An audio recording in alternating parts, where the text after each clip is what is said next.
United States of America, and to the republic for which it stands, one nation, under God, indivisible, with liberty and justice for all. Very good. At this time, we'll do a safety briefing. Nathan. Good afternoon, everyone. Nathan Lasher, Operations Superintendent for the JPA. I just wanted to quickly point out the exits in the room. If we do need to evacuate, we'll exit calmly. There's exits on both sides of the rear of the room. We'll remain clear of the building until first responders clear the room. We do have a fire extinguisher hanging outside of this exit on the outside of the door. And we have designees in place to call 911 and meet first responders in the event we need to do so. If anyone needs to use the restroom outside this exit, to the left and around the corner, the restrooms are located there. Thank you. Very good. Thank you. Any questions? No emergency today. We'll get through it just fine. Okay, item number 3, public comment. The person wishing to address the authority on any item of interest to the public regarding SJJPA and the Gold Runner rail service shall state their names and address and make their presentation. The authority cannot take action on matters not on the agenda unless the action is authorized by section 54954.2 of the Government Code. Material related to the item on the agenda submitted to the Board of Directors after distribution of the agenda packet are available for public inspection in the Commission's office at 949 East Channel Street during normal business hours. These documents are also available on San Joaquin Joint Powers Authority website. As stated, subject to staff's ability to post the documents prior to the meeting, and public comments should be limited to 3 minutes per comment. Do we have any public comments? We had one emailed public comment from Michael Barnbaum. I will be including it in the official meeting minutes. And then we have one online from Elizabeth Clays. Okay, Elizabeth, it's all yours. Okay, can you hear me? Yes, Yes, ma'am. we can. Okay, great. I'm sorry, I am not on the screen. So my name is Elizabeth Clays, and I am the chair of the San Joaquin Valley Rail Committee. And I just wanted to come and tell you what our last committee meeting in February 20th, some of the things that we discussed. And so one of the things that was a hit was the idea that was brought forward by staff was around having food trucks at the Amtrak stations, especially for the stations that do not have access to food or drink during the times of the wait times. We also had a suggestion by the committee about building out a connection with the San Francisco Bay Area Ferry Commission, or whatever they call that in the Bay Area, to connect with some type of promotion. And I've heard that they are in conversations around that, with the end of the Amtrak train ending in Oakland, and then being able to walk over to the ferry and then go over to the ferry building in San Francisco.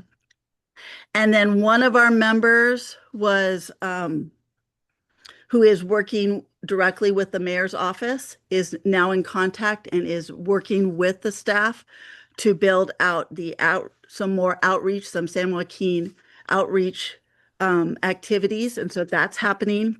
And finally, it was discussed about the impacts to ridership on the Gold Runner. And so they're doing some evaluative processes to look at what those actually are. So really appreciated the opportunity to speak to you today, and really appreciated the opportunity to be a part of this committee to speak about what how the public is utilizing our Amtrak system. Thank you. Very good. Thank you very much for that. Appreciate it. Do we have any other comments? I do want to note we have alternate Meadows on for Vice Chair Burgess. Okay. Do you have any comments from the public out in the audience? Nothing? Everybody had a nice drive here today?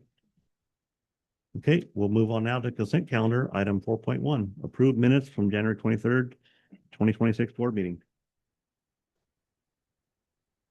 Do I have a motion? Second. Motion by Eddie, second by Leo Zuber. Any comments from the public? Seeing none. Madam Clerk, please call the roll. Thank you. Just want to verify, is this to motion and second to approve the entire consent calendar or just item 4.1? You want to do all at one time? Okay. Okay. Is there any items that would like to be brought out separately from any board member? Nope. So this will be all consent calendar as one item. Sorry about that. All righty, thank you. Directors, alternate Carr, Aye. alternate Zuber, Yes. Gonzalez. Yes. Alternate Valero, Pedroso, Yes. Valdez, Aye. alternate Meadows, Yes. alternate Singh Yes. Chair Verboen. Yes. Thank you. Motion passes. Okay, thank you very much. We'll go on now to item number 5, which will be Kings County Public Area Transit Agency presentation. Right? Good afternoon. My part's gonna be really short. Good to see you. I'm just here to introduce our speaker. We've got Angie Dow, who's the Executive Director of the Kings County Area Public Transit Agency. And we're really pleased to have her here. Her agency operates the CART service, which serves Kings County, but also connects with other counties. And we're here having her here today to really talk about the new CART Transit Center, which just opened up. So Angie? Morning, Angie. How are you today? Good afternoon. I'm good. So do I put the presentation up? Oh, there it is. Perfect. So good afternoon, Chairman and Board. And thank you for the opportunity today to present to you the new CART Transit Center. My name's Angie Dow, and I'm representing Kings County Public Transit Agency, or we referred to as CART. So today I'd like to introduce you, as I said, to the new CART Transit Center. This center connects Kings County to the current rail operation, the Gold Runner rail service, and the future high-speed rail station. So CART provides public transportations to the city of Hanford, Lemoore, Avenel, Corcoran, the rural communities of Kings County, and we connect to other counties, Tulare County through Visalia, and also Fresno County through Fresno. We provide fixed route service, ADA paratransit service, on-demand service, which is the first mile, last mile connection, and van pool service. We provide access to regional passenger rail service, the Gold Runner train, which provides links to Bakersfield, Fresno, Sacramento, and beyond. And through our partnership, I'm pleased to say that in January, we provided links to the Gold Runner. We had 25 passengers that were able to transfer seamlessly between the bus service and the train service. So that was our highest ridership. So we look at continuing to grow that ridership. So connecting the passengers train service expands the regional mobility and accessibility. So through our site selection process, we located several parcels of land in the east downtown Hanford area that had been underutilized for more than 15 years. We created an inspirational multimodal transportation hub that seamlessly connects rail, bus, biking, and walking. And as you can see on the slide, this is what the facility, the location looked at before development, and this is what it currently looks like. So in our vision, when we designed the project, we wanted to design an area that was efficient and welcoming. They focused on passenger experiences, and it integrated into the downtown Hanford area. And it also, we wanted to support revitalization of the east downtown Hanford. So the transit center has many components. We have modern bus transfer hubs. We have improved passenger waiting area, including an indoor waiting area. We are now all housed under one roof, which means administration and operations is all located in the same facility. And we designed the facility for future expansion. So there's many benefits to Kings County with this facility. It supports the downtown economic activities. It enhances the riders' experience. It provides access for workers, students, and it encourages long-term economic growth. We now have lockers for our drivers. We have a training area that's available for the public to rent for the day or half a day. And this is just a photo of what now our welcoming light indoor waiting area. We have a lot of kids coming through here now, and they just meet up, do their homework or visit before they transfer onto their either local routes or regional routes.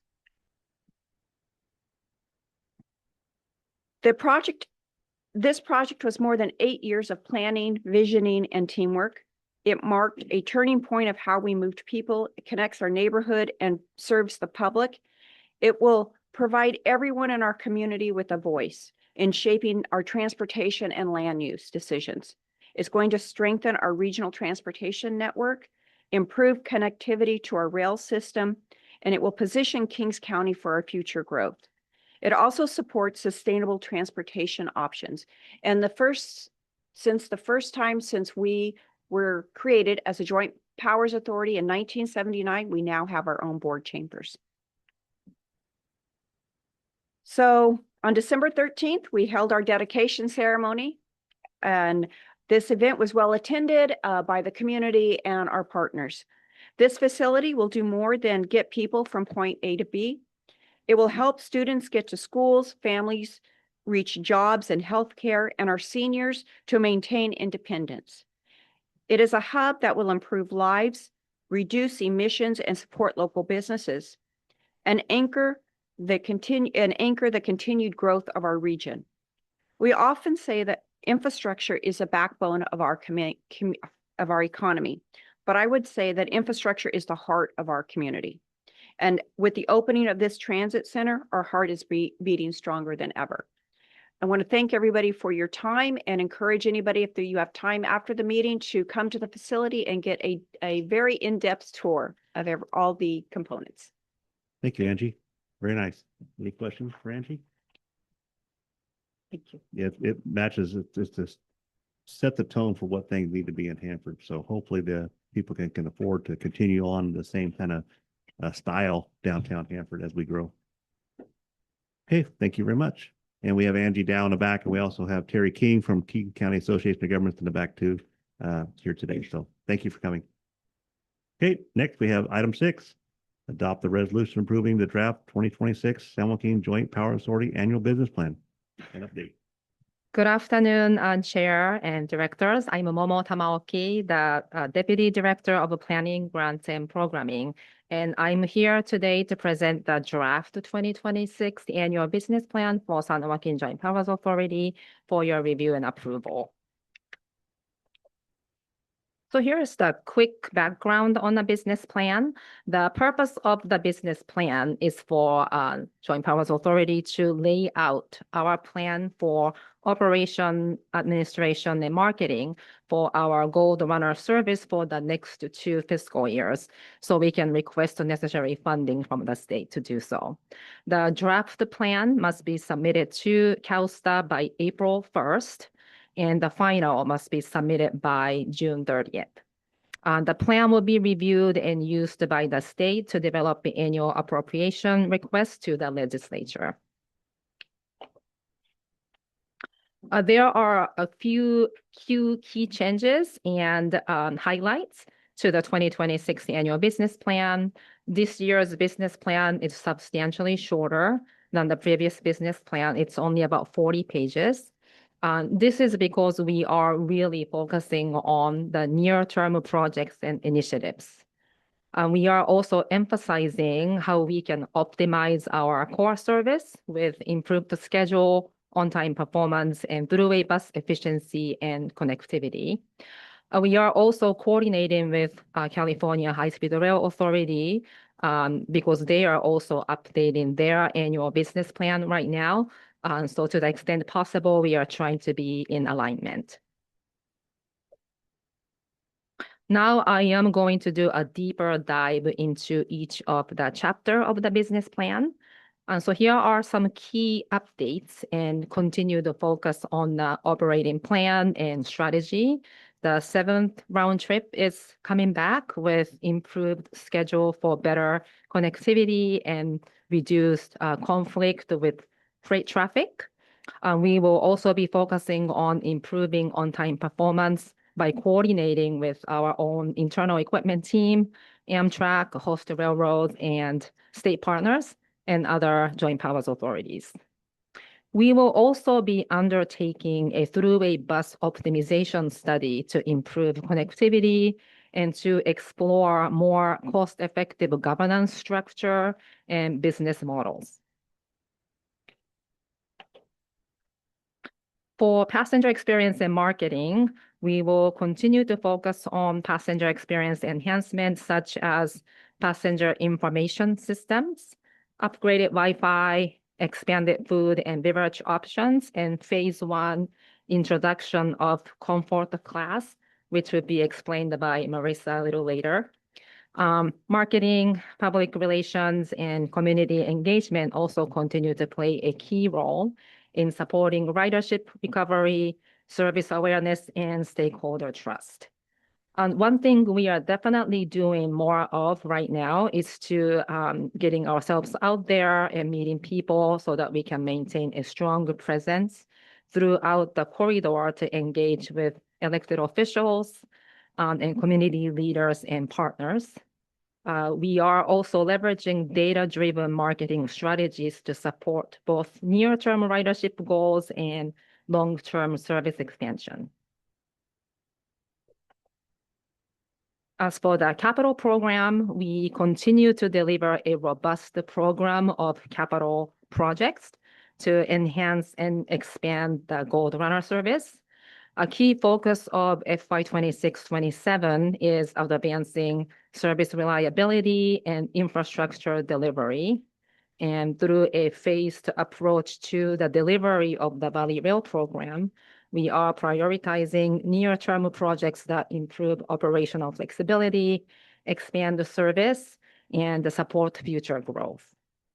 Major capital efforts include Oakley Station, Madera Station relocation, Lake to Escalon track improvements, San Joaquin Street layover planning, and platform accessibility improvements. These projects are designed to improve on-time performance, enhance safety, and create the foundation needed for additional service frequencies in the futures. For equipment and maintenance, we have assumed an expanded roles and responsibilities in statewide rail fleet management. The transition of the maintenance responsibilities require us to focus on our number one priority, which is to return our equipment to a state of good repair so we can continue to expand fleet availability and control costs through efficiencies gained. We are currently working with Caltrans and partner joint powers authorities to stabilize the fleet availability, improve reliability, and support the future service expansion across all the state supported corridors.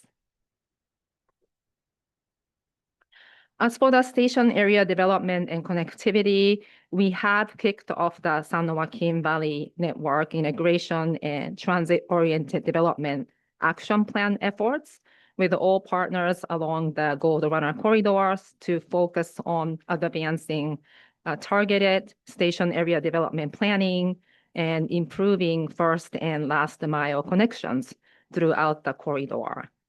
We are also continuing to participate in the planning efforts led by our partners such as Cross Valley Corridor Planning, working with our Kings and Tulare partners, and move downtown planning efforts with the city of Stockton.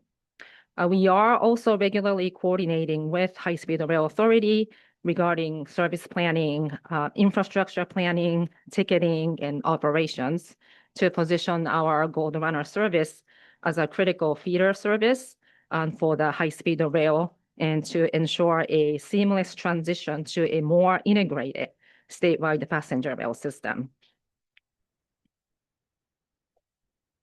Moving on to the Uniform Performance Standards. In 2014, CalSTA established a set of Uniform Performance Standards, also known as UPS, for all JPAs to use so that we can measure our service performance and success.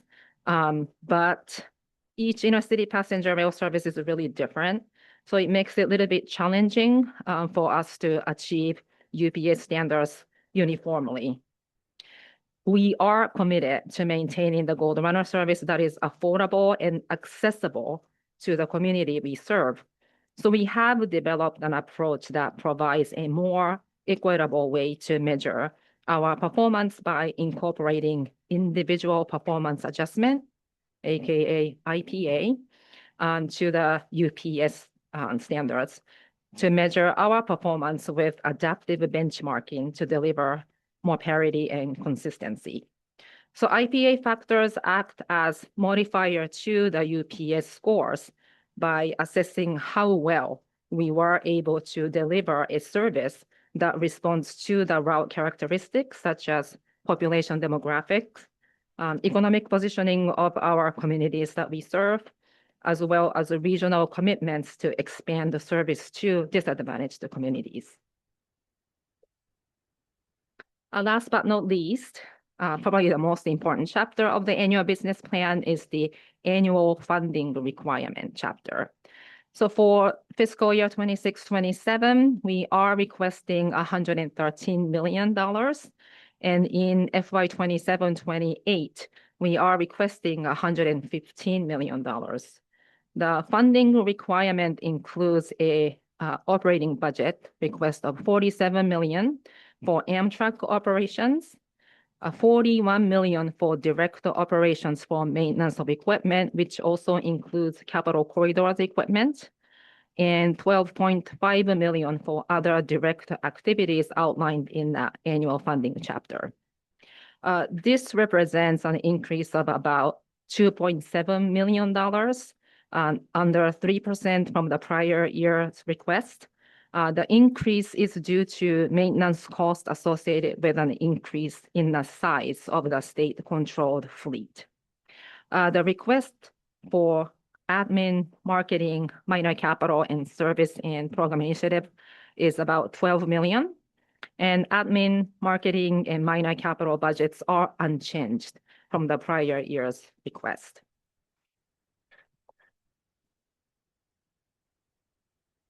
A public review draft of the 2026 annual business plan was released on March 6th.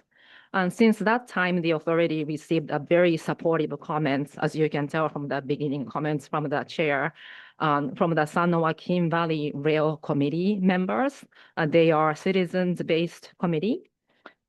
In addition, we also received 3 email comments from members of the public or public agencies, and we've already responded to all the comments. And then one of the comments would be incorporated and then updated in the final annual business plan. That was regarding the throughway bus.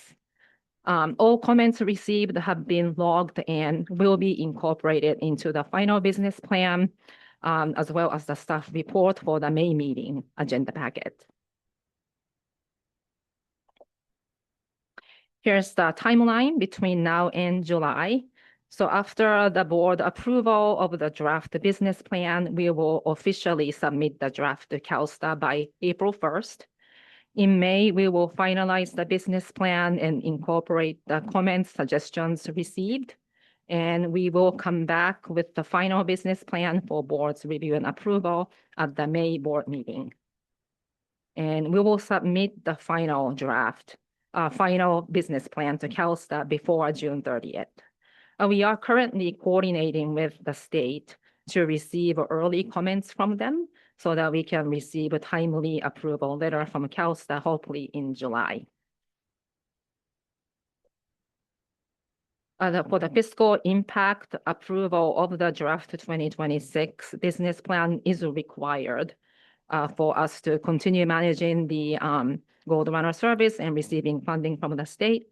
So the staff recommend the board adopt a resolution approving the draft business plan. And I'll be happy to take any questions. Thank you, Momo. Any questions or comments from the board? Nothing? Any question or comments from the audience? You did a good job. Thank you. Okay, I'll look for a motion. I'll move to approve. Moved by Letty, Second. second by Leo. Madam Clerk, please call the roll. Thank you. Directors, alternate Carr, Aye. alternate Zuber, Yes. Gonzalez. Yes. Alternate Valero, Pedroso, Yes. Valdez, Aye. alternate Meadows, Yes. alternate Singh Allen, Yes. Chair Verboen. Yes, Thank you. Motion passes. very good. Okay, we'll move on now to item number 7, Valley Rail Program update. Very good. Okay. Thank you, Chair and board members. Today, this item is going to be an overview of some recent developments in the implementation direction for the Valley Rail program. This has been a series of presentations, both with the committee that oversees the stations and facilities, like implementation for the Valley Rail program, as well as with the San Joaquin Regional Rail Commission, which is a joint partner in this program with you. So just as a background for the Valley Rail program, it is a joint effort between the Rail Commission and SJJPA. The purpose of the program is to improve and expand both ACE and Gold Runner services. And it's just always helpful to note that anytime that we are looking to improve or expand our services, it does take really close coordination with our host railroads. For the Gold Runner service that you oversee, that would be Burlington Northern Santa Fe or BNSF for most of the track that the Gold Runner operates on, as well as Union Pacific. Both of those host railroads are like integral to like planning these projects and approving them as they move forward. The funding for Valley Rail was largely provided by a 2018 TIRCIP award that was added to an ACE expansion funding from SB 132. And then additional funds have been added over time to fund various parts of the program. As I mentioned before, there was a governance decision that was made that formed a 4-member stations and facility delivery committee. And this delivery committee meets monthly to review really in depth the projects and the process for delivering the Valley Rail program. This was constructed to really provide a focused group of both members from the San Joaquin Regional Rail Commission, as well as members from the San Joaquin Joint Powers Authority, who would have sort of the time and the effort to really dig all the way down to the depths of the program. They've received very in-depth presentations related to, how do you design a station, to what do the shelters look like, UP negotiations. So really sort of in-depth presentations, and then they take action on some of those as well. Your representation on that body are alternate Leo Zuber, who actually is the chair of that committee, as well as Vito Chiesa from Stanislaus County, as well as Pat Hume from Sacramento County. So that then coupled with Chair Lisa Craig Hensley from the Rail Commission make up the 4-member committee. From a progress perspective, we have made progress on various portions of the Valley Rail program, including the receipt of 21 bi-level cars for the ACE service. Those cars were necessary for the expanded service, and those have been delivered. They're commissioned, and they're currently being rotated into regular revenue service on the current ACE service. From a Gold Runner stations perspective, there are 2 stations that are going to be implemented that improve the existing trunk line service for the Gold Runner service. That's in Oakley, which is due to start construction this year. And then the Madera station, which is relocated, which is going to go into construction next year. So those are advancing through design, nearing 100% design, getting ready to release for bid. And there's also another project that the authority oversees called Lake to Escalon, which is a project on the BNSF, which is our portion of the requirements for an 8th round trip for the Gold Runner service. And so there are other projects associated with the 8th round trip that are required for Caltrans to deliver, but that project is well underway in construction and is actually planned to be completed this year. At the October committee meeting, staff provided a presentation to the committee related to some of the challenges that the program has faced in terms of the expansion of service. And really those constraints are really centered around the amount of funding that's currently available for the program, and then the cost of the projects that are associated with the program. And I'll talk a little bit more about how that sort of worked itself out in a little more detail and background. But one of the challenges that we have faced is the requirements for the program, even in terms of the way in which the stations are designed, like per Union Pacific standards, have really increased the cost of the program itself, as well as the construction environment, including the steel prices and construction labor prices have dramatically increased, like the project costs. And we really came to the committee to ask for direction on what they would like staff to do and how they would direct staff to move the program forward. At the October meeting, the committee gave staff direction to re-engage with Union Pacific regarding the capital requirements for the program and to see if we could negotiate a reduction in those capital improvements on behalf of the program to really bring the overall cost of the program down and begin to move the program forward. So staff took that direction and we went back to Union Pacific. We explained the funding constraints that the commission and SJJPA had related to the program, like how we were going to deliver projects in Valley Rail North, extending both ACE and Gold Runner to Natomas, as well as Valley Rail South, extending ACE down to Stanislaus County and beyond, and really working with them to negotiate a reduction of the capital improvements. And so things that we discussed with them were, for instance, the Modesto station for the ACE service in Stanislaus County. Not only does it include the station, but it also includes 7 miles of double track.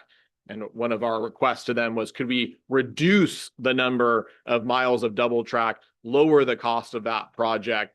And there were other adjustments similar to that we had suggested to Union Pacific to really try to get the program down to a manageable number that we could fund.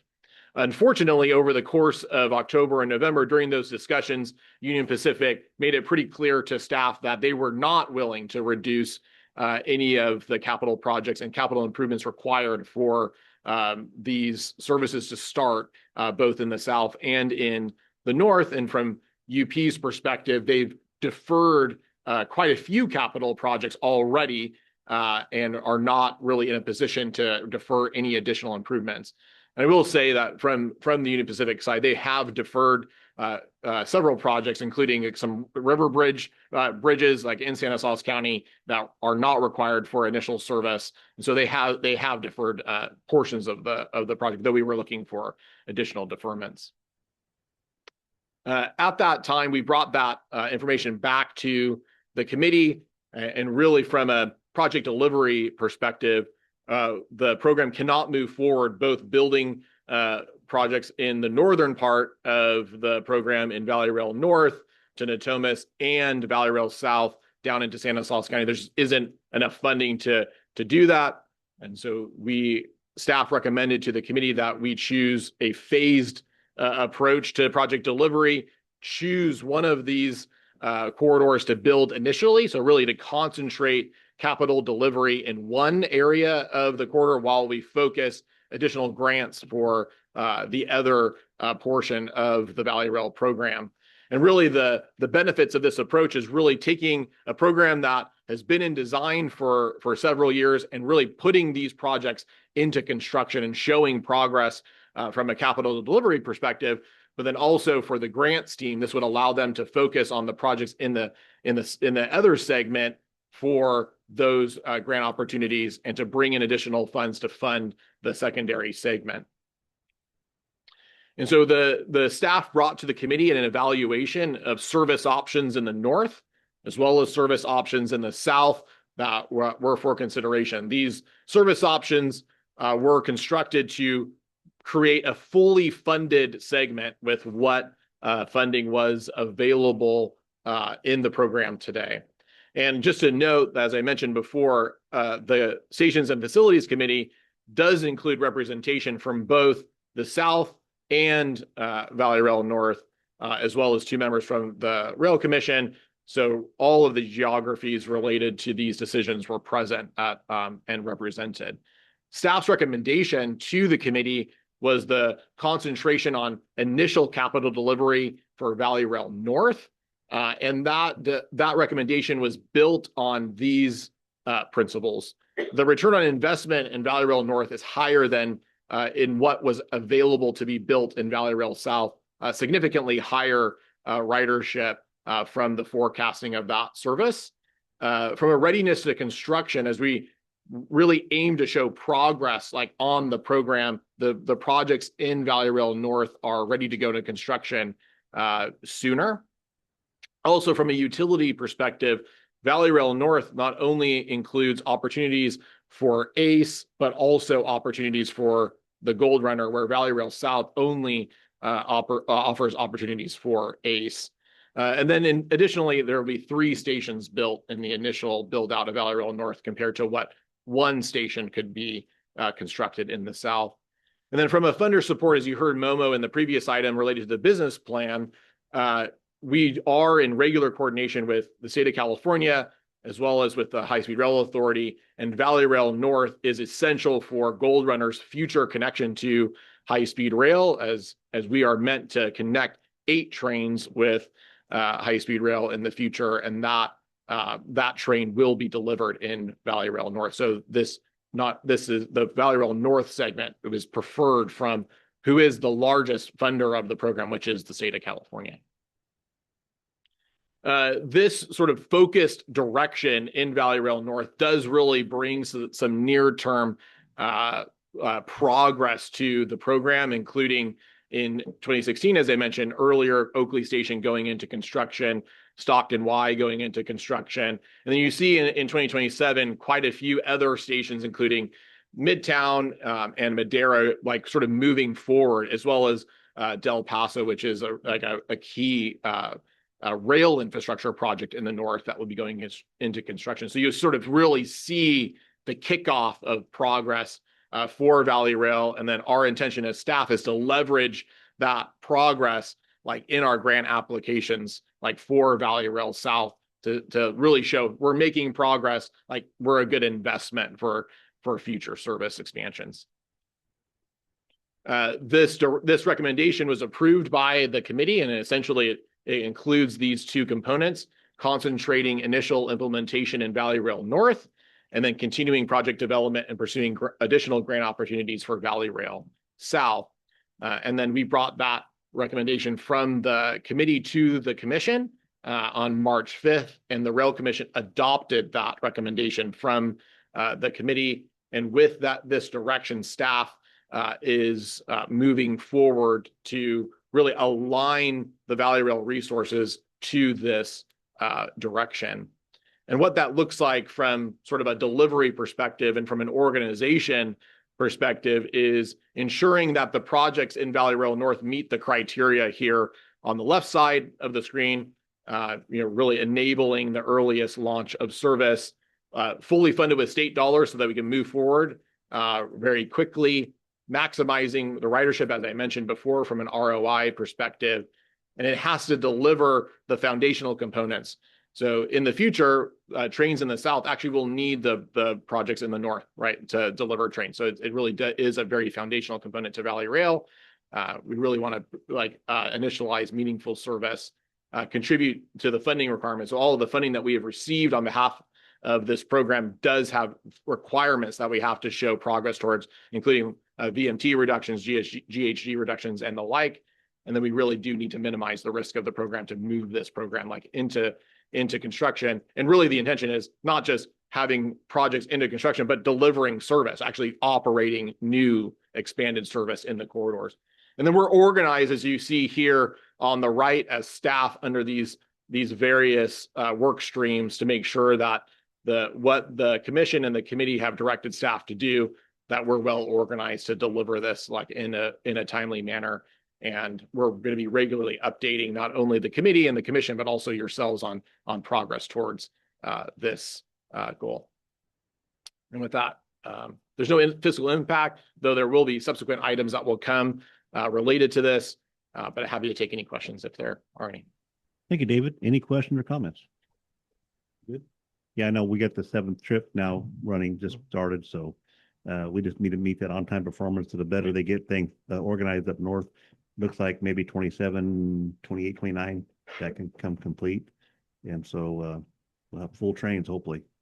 Yeah, so we're working through sort of those various work streams, and in the next few months we'll be coming to all of your communities with updates related to like how Valley Rail is moving forward, what it means for your individual communities, and when you can expect that new service to So the start. Stockton Y, they start construction this year. Is that like a 3 to 4 year project, you think?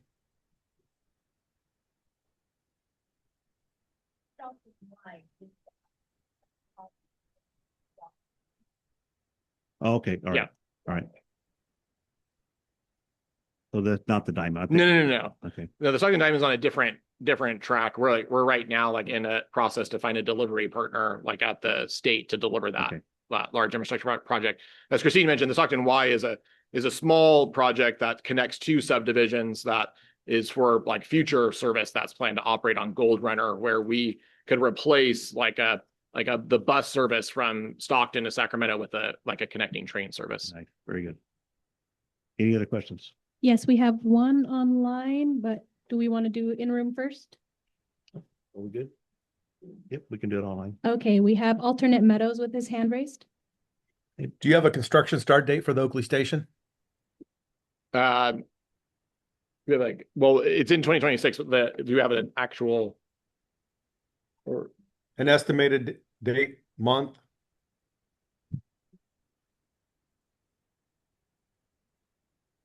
that later in the summer or fall, but we can get back to you like on a more precise date. So you said later in the summer? Yes. Okay, thank you. Any other questions? Seeing none, thank you, David. We'll move on now to the next item, which is comfort class presentation. Marissa, good morning. Good afternoon. Oh, good afternoon. Sorry. You messed up my notes. I messed up. I started at 11. Okay. Hi, my name is Marissa Cabusis. I am the onboard experience manager for the San Joaquin Joint Powers Authority. Myself and our consultant, Jens Hetman, will be giving an update on our business class study, which was approved for this current fiscal year. So I'm going to give it to Jens first, and then I'll come back. Good afternoon, Chairman and board members. It's an honor to be here. My name is Jens Hetman. I'm representing DBO Eco North America, and I'm happy to share some insights of our Gold Runner Comfort Class study. And before Marissa is starting talking about the strategy and the product, I would just start with why it makes a business class or a comfort class any sense for SJJPA. That being said, business class offers separate I'm sorry. I have to think about it a little bit more. I'm pretty much new. Offers benefits and opportunities for SJJPA, and we just classified it in separate categories. Started it with the increased ridership and revenue, with the passenger demand and alignment, with the industry benchmark adoption, and the high-speed rail integration. When we talk about the increased ridership and revenue, and I will come to this in a second, definitely a business class will support increasing the ridership and the overall revenue, because it will attract non-riders and actually riders. But as I said, the next slide would be more into detail. When we're talking about passenger demand, you will see that it will definitely be more on the passenger side that because it meets their demands. Therefore, we looked at the survey, and it's interesting to see how many people are going forward on board and how many people are interested in the business class as well. Industry's benchmarks, for that we looked at international and national industry, and therefore it's definitely a great chance for SJJPA to keep up or even to surpass actual business classes who are existing. And last but not least, the high-speed rail integration would be in the future raise the expectation of passengers, and this is a good opportunity to SJJPA as well to increase this.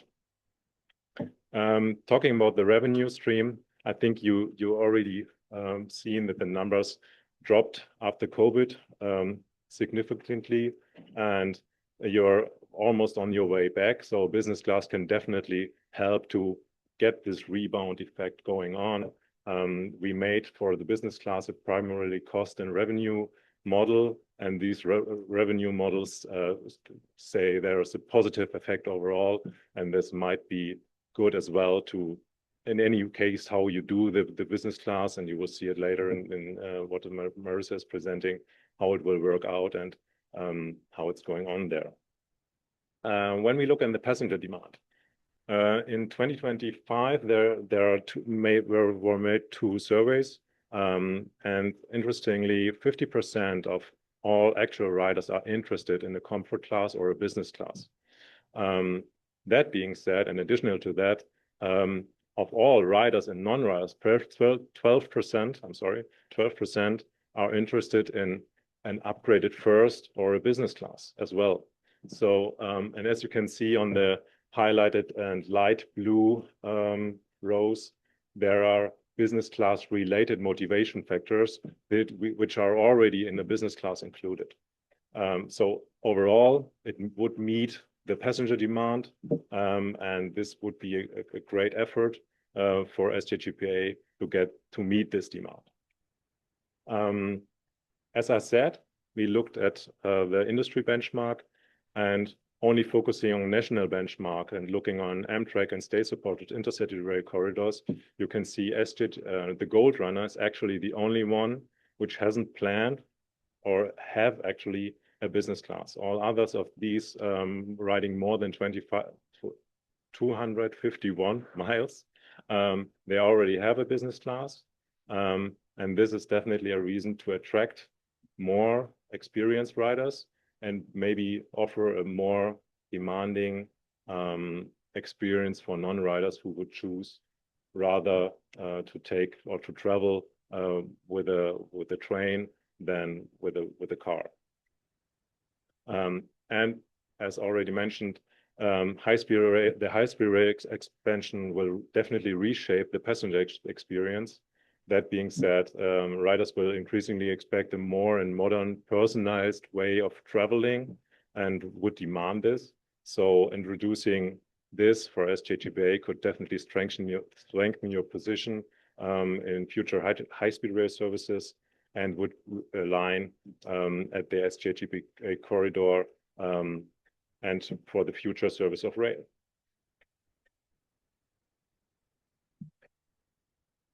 Thank you.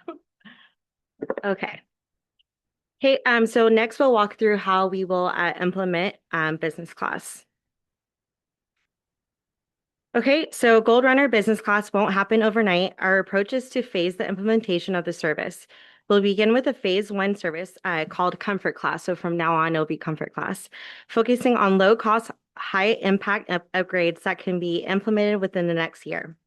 These improvements are designed to test what works in the business class and immediately enhance the passenger experience. While piloting and evaluating Comfort Class service, we'll start exploring how to develop a more enhanced or premium business class offering. This could involve redesigning current cars, procuring new equipment, or a combination of both. Throughout these phases, our goal is to elevate passenger comfort and onboard service, creating a more enjoyable and memorable experience for our riders. In Comfort Class, we'll focus on immediate wins. There are many things we can do to provide an enhanced experience in a short time frame. Examples include simply dedicating a Comfort Class car, providing enhanced food and beverage offerings, and updating the materials and finishes to give a car a distinct look and feel. These upgrades can be implemented quickly and start delivering value to passengers right away.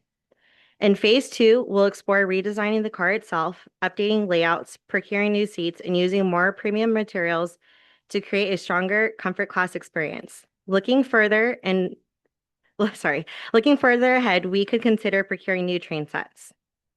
This phase involves more time-sensitive activities such as new seat procurement and updated car body designs to fully realize a premium business class offering. Our ultimate strategy is to utilize Comfort Class to test passenger interest, deliver immediate improvements, and gather insights to guide the future implementation and phasing of a true business class. Okay, we'll look at some of our ideas for Comfort Class. To develop our Comfort Class concepts, we have partnered with DB Echo North America, so that's where Jens is from, and the design firm Neomind to develop a concept for our phase 1 service. Our concept development follows an iterative, user-centric approach, focused on understanding and designing for passengers' core wants, needs, and wow moments. We begin with research and benchmarking, validating market demand and reviewing global business class examples to inform our concept design ideas. We are now in the iterate and visualize phase. gathering additional feedback to refine these insights into a finalized design that meets passengers' expectations. As a deep dive into our research and benchmarking, we focus on 3 key inputs. So passenger surveys, we've come to understand demonstrated interest in business class, including relevant amenities and services. Marketed analysis, we analyze current and future ridership to define target markets with personas that capture user needs and preferences. And global and US benchmarks, documented relevant global business class benchmarks to inspire and inform the Gold Runner product. David's like nodding over here. Thank you. Thank you. Okay. For comfort class, we focus on 3 key touch points of the onboard service. Our first touch point, which is our platform and exterior, how to create an enhanced experience even before passengers stepped on the train. This includes wayfinding materials, signage, and other visual cues that signal a premium experience. Second touch point, visible or entrance area. We want the experience to feel continuous as passengers move through the train. Small, impactful visual and material enhancements can set the tone for the rest of the journey. And then our last touch point, seating area. Here we focus on exploring ideas on how to improve seating comfort, lighting, and onboard service to create an enhanced experience. Okay. In addition to our onboard venture service, we are also evaluating how to extend the comfort class experience to throughway and bi-level passengers, with a focus on enhanced onboard services and streamlined processes. We will work to implement these concepts to ensure every passenger feels welcomed and well cared for through their journey.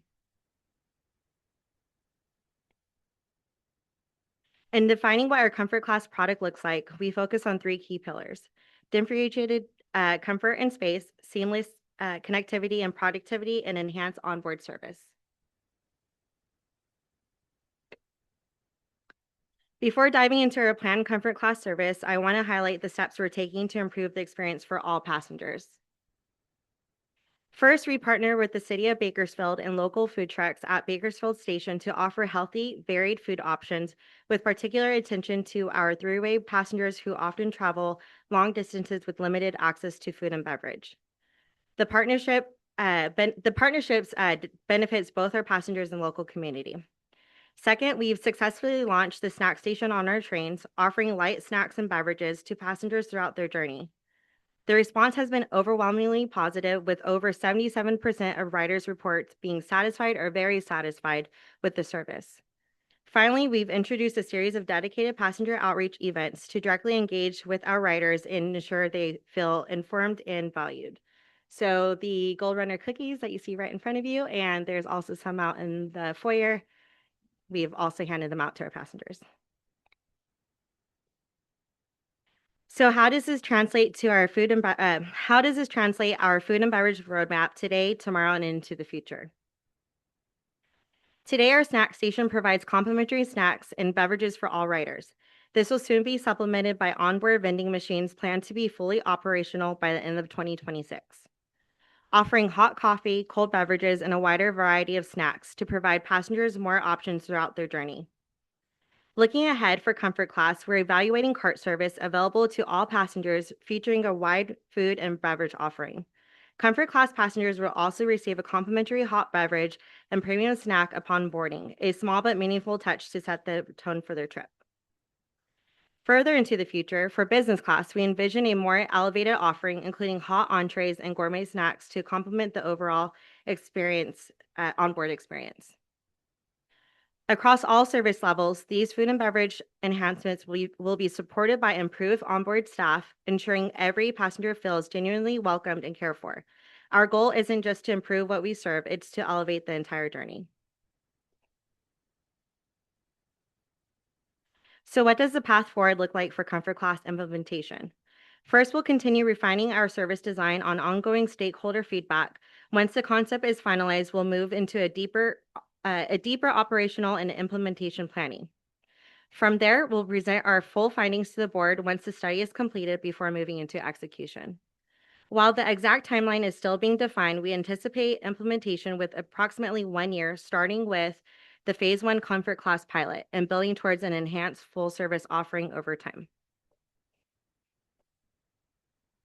We're excited to move forward and bring in a Comfort Class concept to the Gold Runner. Implementing a phased service will enhance the passenger experience while also serving a strategic opportunity for the Gold Runner. This approach will help us grow ridership, meet passenger demand, increase revenue, and deliver the elevated travel experience our passengers deserve. Thank you. Very good.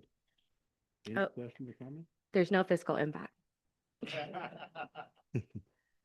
So I know that as the board goes here, we hear a lot of complaints about no food service. And Yep. that was a big deal. People, you sit on a train for 5 hours. Here to Oakland, it's like 5 hours. So it's nice to have access to that. But it's also nice to have access to leave your stuff in your seat and not worry about someone taking it or sitting in your seat when you leave. So I think it's important that we offer this in the future. So it's been a big complaint of mine.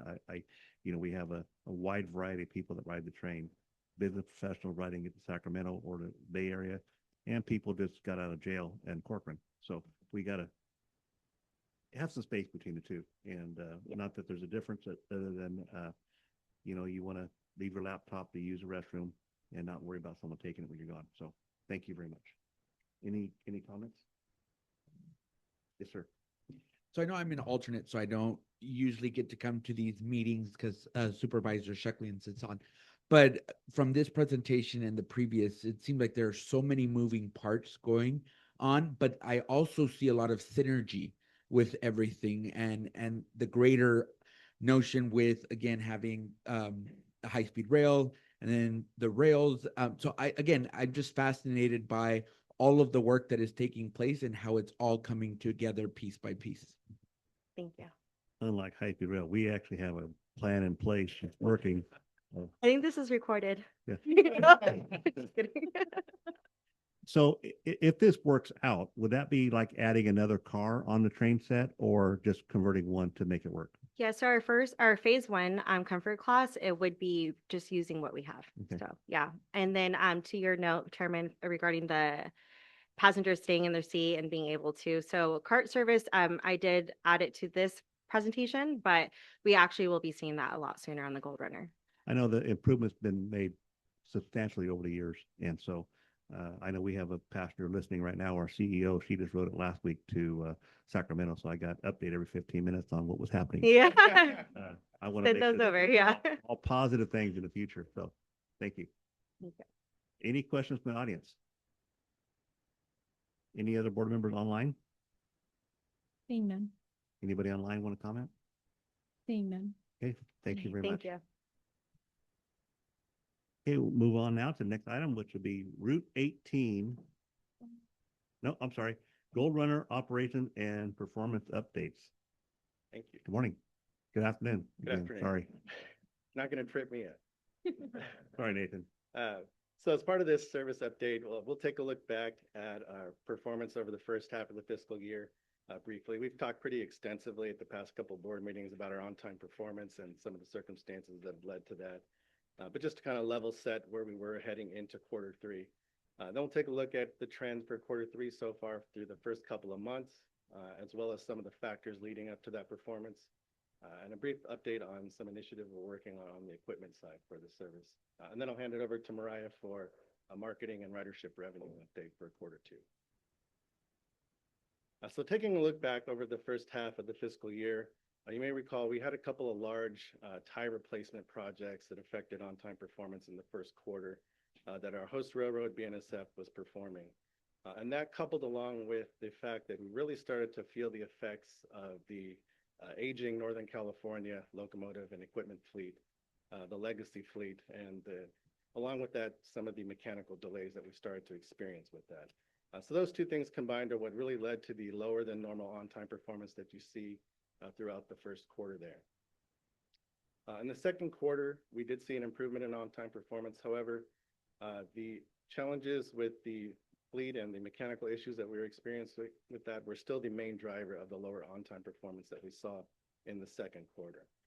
In fact, in the month of December, we saw about 3 times as much mechanical delay as we did in the month of November. However, in December, we did add the additional round trip with the schedule change that brought back the 7th round trip from Sacramento to Bakersfield. So we were running additional service. And then along with that schedule change, some tweaks were made to the schedule to try and improve on-time performance as well. So all of these things led to a year-to-date average on-time performance through the first half of 53%. So going into Q3, how are we looking? Well, one of the first things you might notice looking at the chart here is that on-time performance over the course of the fiscal year has been steadily improving. So it's trending in the positive direction. Starting in January, we saw an 11% increase over where we were in December, going up to 75%. And then again, that increase continued in February, reaching 77%. So this has led to an on-time performance average increase of 6 points with the introduction of January and February into the numbers of 59%. So we're happy to see things trending in a positive direction for the year so far, despite some of the challenges that we're having. So what are some of the things that have led to the increase that we saw in the first couple of months of January and February here? Well, there's a lot of information on this slide here, but if you kind of focus your eyes on the left portion of this graphic, this solid red line that's kind of zigzagging there across the chart, those represent the total number of delay minutes that we see on a monthly basis. And so if you look at the right side of that graphic, red line there in January, we saw the lowest amount of total delay minutes that we've seen since February of last year.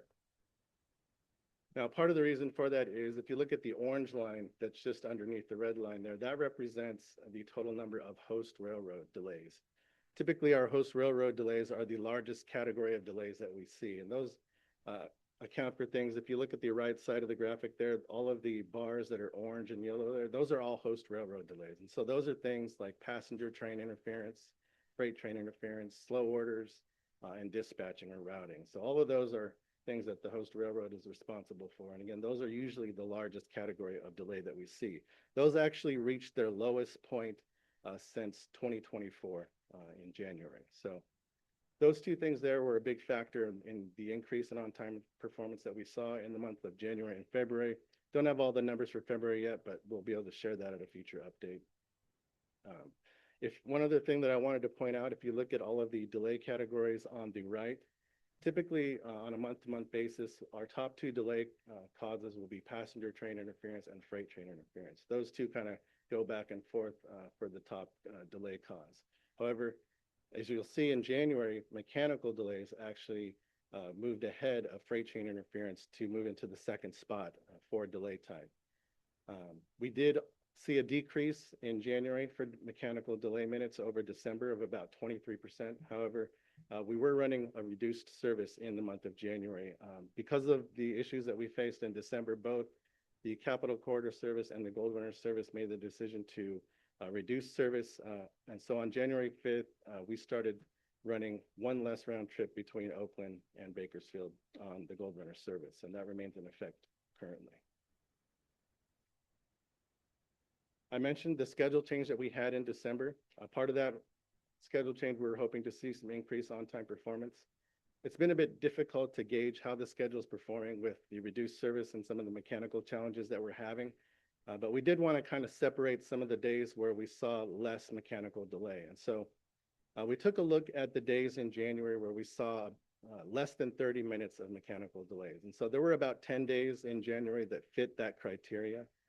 And if you look at the bar on the left there, those were the 10 days of lower mechanical delays that we saw in January. And we were able to hit close to 80% on those days. And so early indications are that the schedule is performing well. And I'll mention that on 2 of those 10 days, we had trespasser strikes in the month of January. And so we usually see pretty big delays when that happens. And so the schedule has been pretty resilient on those days that we see less mechanical impacts. And so we'll keep an eye on that going forward, but things are looking encouraging on that front.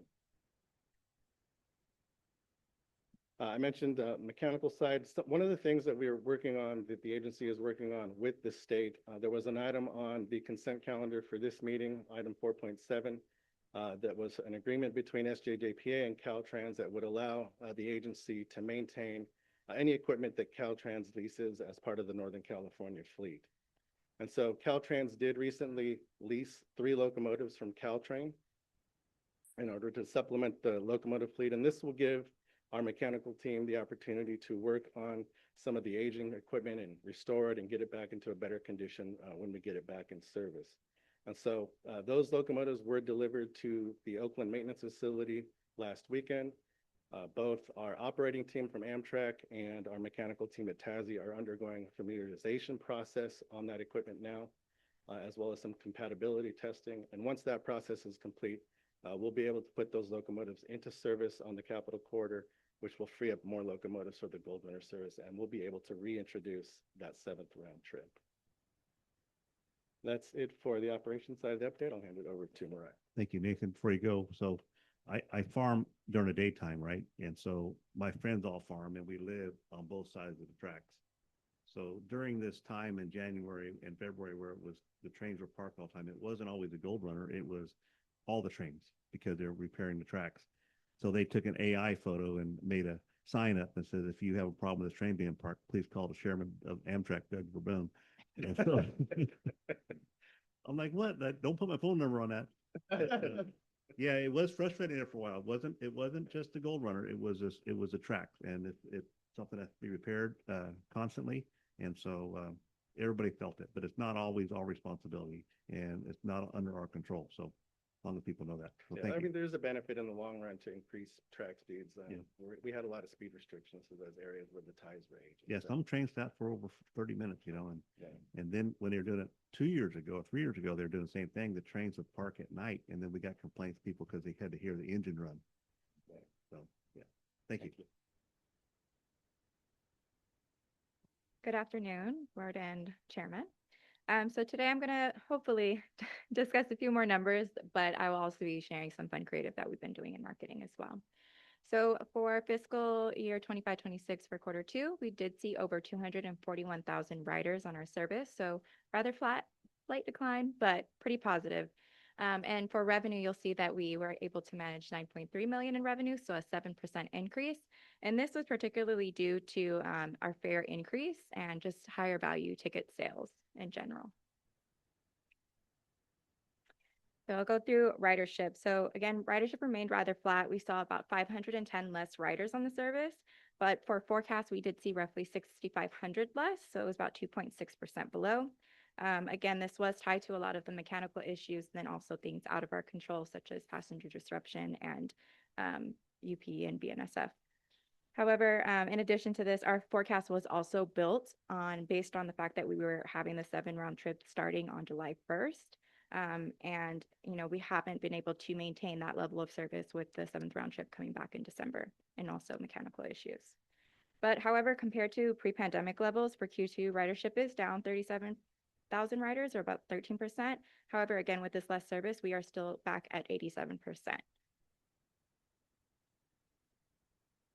On the revenue side, the story is pretty positive. Again, with that fare increase and just revenue management, we've been able to see a 7.5% increase or 7% increase, allowing us to get $9.3 million. And for the quarter, the revenue was up 641,000 year over year, so 7% increase. And over forecast, it was up 965,000, so about 11.5%. So all really positive things.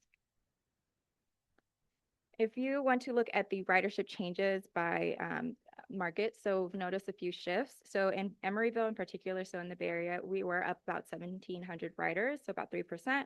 And then for Stockton and San Joaquin Street, we were up 2,800 riders, so about 2.1%.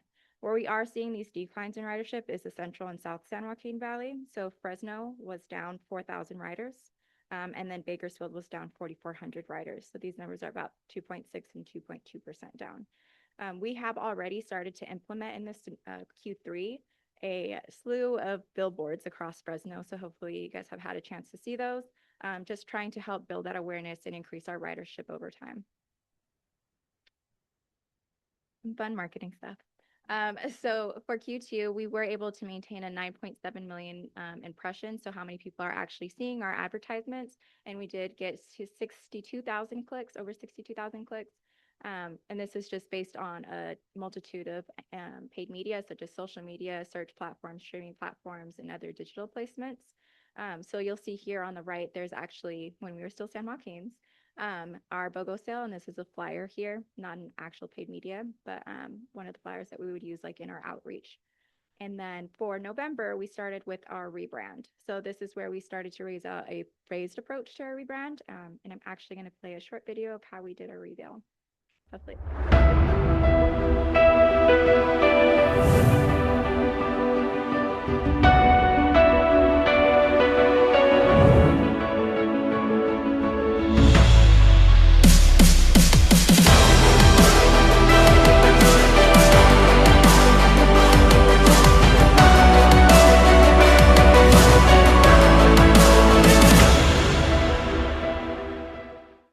Awesome. With some headphones, that sounds really good and it's very impactful. And so in continuation, for Q3, we did focus on showcasing group travel. So we did our buy one, get up to 5 more 50% off. And you'll see here, we kind of had this style of group travel from the San Joaquins, but then in moving into the holidays, once we had November and December, we continued that with Gold Runner, just to keep the brand consistency going. What we did do in October is we did increase our spend a little bit. And we were able to manage 5 million impressions just to build up for that rebrand, and 34,000 clicks to the site. And then for November, we actually slowed down a bit just to do, again, that phased approach, make sure everything is working and functioning on the site and everything.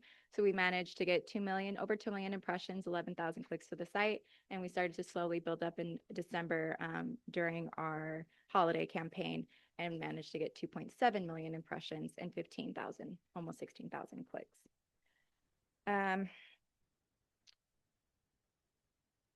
To continue out to that, going into Q3, we are still focusing on our rebrand, and we're actually gaining a lot more impressions. So now into January, February, we've seen far over 9 million impressions, just because we do have a separate spend for that as well. So you'll see here the new rebranding on the right-hand side, focusing on search. We've done this in a few different ways, including, somebody asked chat where to go for spring break, or where is the next place I can go camping, and kind of using that approach to tailor it to different age groups. And then showcasing our discount for Q3, which is January through March, for our 20% off all tickets. And then to the right is actually what you'll see in Fresno in the corridor. Those are our billboards that are plastered in an abundance of places. We have about 10. So you should hopefully see them and take pictures and send them to us. And that is all for me. And there is no fiscal impact. Any Thank questions? you, Mariah. And so is Brian going to speak on this too or no? No? Okay. Any questions from the board? Comment? You want to go first? No, I'm good. Oh, Letty? Yeah, I just Sorry about have that. a comment. Yeah. Thank you for the presentation, and I don't know if it was after the ribbon cutting for the rebranding, but it was definitely in my algorithm because all the advertising has been coming up. So I just want to commend the team for putting that together. And I also wanted to add that, in coming to Hanford today, I had to fuel up. And so you may want to take advantage of the high cost of fuel and offer the Gold Runner services in a tactful way. Yeah. Because I think that's a good opportunity to really advertise. Yeah, definitely. We've definitely explored like how we can be in gas stations and like have that advertisement, as well as integrating it into our search with the raised gas prices. Thank you. Thank you. And that's exactly where I was going to go, is hearing the marketing ideas and whatnot to increase ridership. And also on one of the slides with the survey, 37% of the ridership is asking for lower fares. To be honest with you, I think the fares are adequate, but I think right now during a marketing campaign, since California is known for the highest gas prices in the nation, if you can do a comparison that Sacramento to Bakersfield will cost you this much on Amtrak, but this much more in gas, I think that would be a real big positive for Amtrak, the Gold Runner, to increase ridership and just show the economic positive to riding the train. And I do think that that would really increase your ridership. I think you appreciate that. And I really hope everyone's phone heard that because we do have city pairing campaigns and hopefully your algorithm picked that up because we do have a fares as low as, which we really push and it'll show you a carousel like Fresno to Hanford, Fresno to whatever, and it shows fares as low as. So we really do push that and we try to get those keywords in there around the gas prices because we can now with the price of gas. Okay. I just want to share, I really like your approach to a diversified target. So not one image looks the same. They're all very different. I know online, especially social media, you're targeting that younger age group, but then in certain other areas, you're targeting the family and so I like that approach. I even saw someone that I've worked with in the past in Tulare, Lisa Alvarado, in one of the social media as well. So I like how you're approaching this social media platform, but also just advertising in general. So thank you. Thank you. And Mr. Chair, if I may add, I would really like to see our chair on an ad. We'll get him at our next photo shoot.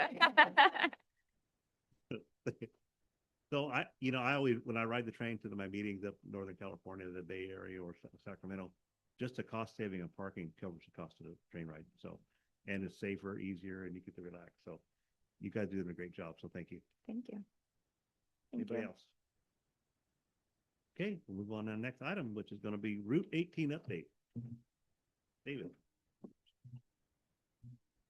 Because we do have an update regarding Route 18, just to frame and just as a reminder, Route 18 is one of the throughway routes that currently operates between Visalia and Santa Maria with stops in Grover Beach, San Luis Obispo, sort of our central coast route, and it does operate through here, like in Hanford.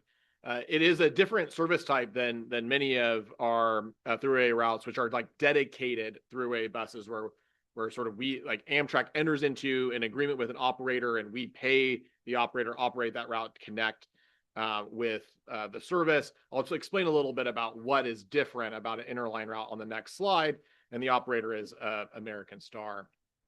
So an Amtrak throughway interline agreement is slightly different, where the bus operator provides the service. They do have an agreement with Amtrak to meet our trains, but part of that agreement is that they actually receive some of the revenues or most of the revenues for that service from the passenger. And then they use those revenues to make up the operating cost of the route that they're operating. And then typically in these agreements, we also have a revenue guarantee. So should there be a month where the operator is unable to meet their obligations and cost, then SJJPA reimburses the operator for the difference. And then generally what this allows for is a business model where the operator is then able to sell their own tickets on the service for local journeys. So they're actually able to take in their own revenue on behalf of their service to supplement their costs. And then certainly in the case of these operators, they're looking to turn a profit. From a Route 18 perspective, like sort of like thinking historically, how has the route performed? So you can see sort of in the far left bar, pre-pandemic, FY 18-19, this route carried just under 25,000 riders, and you can see sort of the precipitous drop, as well as sort of a slight increase like over the course of the past several fiscal years in terms of ridership gain. But then also sort of in recent, not gains, but actually declines in ridership. We're looking at somewhere around 55% lower ridership now than we were pre-pandemic. This is a trend that staff has noticed and seen, and then actually implemented strategies to try to help this route and actually grow ridership. And I'll talk a little bit about those efforts. So we similar to what Mariah just shared with you, we launched an advertising campaign, geo-targeted and focused on this route location. And over these 2 fiscal years, we spent just under $40,000 in really like targeted marketing here. One of the features of your marketing program really from the beginning has been, we don't just employ advertising campaigns, but we are boots on the ground agency really meeting with communities where they're at. And so coupled with those advertising efforts, we implemented a host of strategies here on the ground, talking with destinations. How could destinations attract riders on the bus? Talking with like local businesses, how could they do that for us? And then even going as far as like joining city council meetings to talk about the service that runs through their corridor. So really, we tried every strategy possible to really increase ridership. I will note that one of the features of this route, the reason why it's an interline route, is during the pandemic when you authorize staff to make changes to the throughway bus network, Route 18 was not a cost-effective route. So even at the levels that you saw on the previous slide, the 25,000 riders, it was not cost-effective at that point. And so certainly today with the lower ridership, it continues to be a route that struggles in performance. On March 2nd, the operator notified Amtrak. Their agreement is with Amtrak, not directly with us here at SJJPA, that they plan to discontinue the service on the corridor due to financial losses. Based on the historic performance, as I mentioned before, even pre-pandemic, it was 61% below the cost recovery rate, how we measure the rest of the throughway routes. We've, as staff, have evaluated, well, what would we do going forward if this was to return to a route that's similar to the other routes? It would probably be about $1 million in cost a year, and it would not reach the cost recovery rates that were required to reach from the state of California based off of the current performance of the route. Considering the impact to current riders for the operator to cease the operations of this service, we have actually negotiated with the operator to continue to operate the service through the end of May. And that time will be used by staff as well as Amtrak to proactively notify riders that the service will no longer be in operation. We will use all of our channels, and Amtrak will assist us with this to let them know, those that are riding the service, that this is happening. And then we will employ all of the relationships that we have garnered over the course of the outreach to actually go into the communities and sort of explain that the route is not sustainable at this time and will no longer be in operation. What happens with Route 18 might also be a question. Well, we will continue to evaluate sort of longer term strategies to continue to have a service in the, to the Central Coast. And this could include a host of strategies, from alternative service models to potential partnerships with local, or regional transit, like assessing other demand, like maybe that was untapped. But really, like, these strategies have not started. And it was pretty abrupt to receive the news that the operator was going to cease operations. As Momo mentioned, we are going through sort of through a bus study. This route will be included in that study as well as future studies. And when we have a sustainable business model for Route 18, we would be certainly bring that back to you for consideration. There's no fiscal impact at this time. This is an information item, but happy to take any questions. Thank you very much. Any questions from the board? Yes, sir, George. I understand the fiscal impact and the loss of revenue and whatnot. Could a limited service be implemented? And I'm thinking for the students going to Cal Poly San Luis Obispo. We do have a large academic population out of the valley that does attend that university. And I've taken that route from San Luis Obispo to here in Hanford to pick up the train. It is very effective. It's very convenient. But would it be possible to have like a limited schedule or limited route from when school starts for a week or two, and then when school gets out for a week or two? That would get a lot of cars off of Highway 46. It would reduce the California Highway Patrol budget for the amount of tickets they would lose. But yes, my son got a few of those. But That way, you know, it's just going to make it easier since we do have a lot of people that do go over to that university. And it would make it easier for them. Yeah, that's definitely something that we can explore. But there is like precedent in other corridors that we operate where we like increase service like during sort of those periods where school is like either coming into session or going out of session. That's something that we can explore. Absolutely. Okay. Thank you. Any other questions? I know that, you know, we got to be fiduciary responsible with all this taxpayer dollars. We don't want to run a bus with no one on it. But once we shut it down, we'll get a lot of attention. And so we'll find out where the weak holes are and we can work on it from that point on. Absolutely. Yes. Thank you. Anybody else? Yes, sir. Also, if the universities or colleges are aware of this as well, what are they willing to do to partner with in order to keep this different, but at the same time supporting it with them in mind as well? Yeah, we'll certainly we'll reach out to them and have those conversations. Very good. Any questions, comments from the audience? Okay. City council as well. Yeah, as part of the outreach that we'll be performing, it'll be to all of the city contacts, the regional contacts that we've been working with to let them know that. So we have a history of writers that have been on it, correct? Is there like yes. a log so we understand who's writing it? Maybe we can reach out. Whatever you guys got to do to find out.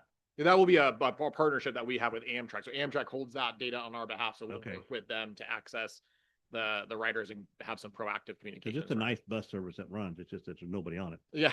Yeah. Yeah. Fair point. Yeah. Okay. If there's no more questions, we'll move on now to board member comments. You good? Yeah. Good. That's enough already. One comment. Yeah. I want to thank our CEO, Chris Orlando, for meeting with me in Madera, and also the staff, David and Renee, for joining me over at the Board of Supervisors office. Did he take you to lunch too? No, I did not get lunch. You gotta do another meeting. But I appreciate the time that you took to come. So thank you very much. Echo Letty's comments, because we also got a visit, invite Diet and Phil Shepley and I got to sit in and have a conversation. Very good. Thank you. Pedroso, you got any comments you want to make? Supervisor Pedroso has left the meeting. We still have Directors Valdez and Alternate Meadow online. Do any of you have a comment today? No comments at this time. Thank you. Okay, thank No you. comment. Thank you. Very good. Okay, we'll move on now to Chief Executive Officer report. Thank you very much, Chair Verboen. First, I only have a couple items. First, I wanted to thank you for hosting us here in Hanford. Thank you. Very happy to be here, and I think it worked really well. Several board members got to ride the Gold Runner down, so that was great, and appreciate the hospitality. Next meeting in May, we'll be back at Cabral Station. Some of you might be aware the station's been going through some renovations, which is great. We're turning the interior of the station, both the lobby area and the boardroom, to its original 1930s colors. It's coming out quite fantastic. So I'm really excited for you to see that. We're almost done with the boardroom. The station lobby is completed. The boardroom is almost done. In fact, I tried to get in there today and it was taped up. So they are painting as we speak, but it looks great. I don't know if we have a picture, Ariana. We don't have a picture. Okay. So even more enticement to come see it next month. It looks great. So please come for that. And then I do have one just notice. We have coming up next month the Ag Day in Sacramento, which is April 21st. We do group rates and often have groups of local youth FFA groups that come to Sacramento for Ag Day. So we offer specials and group rates. So just wanted to call that to your attention.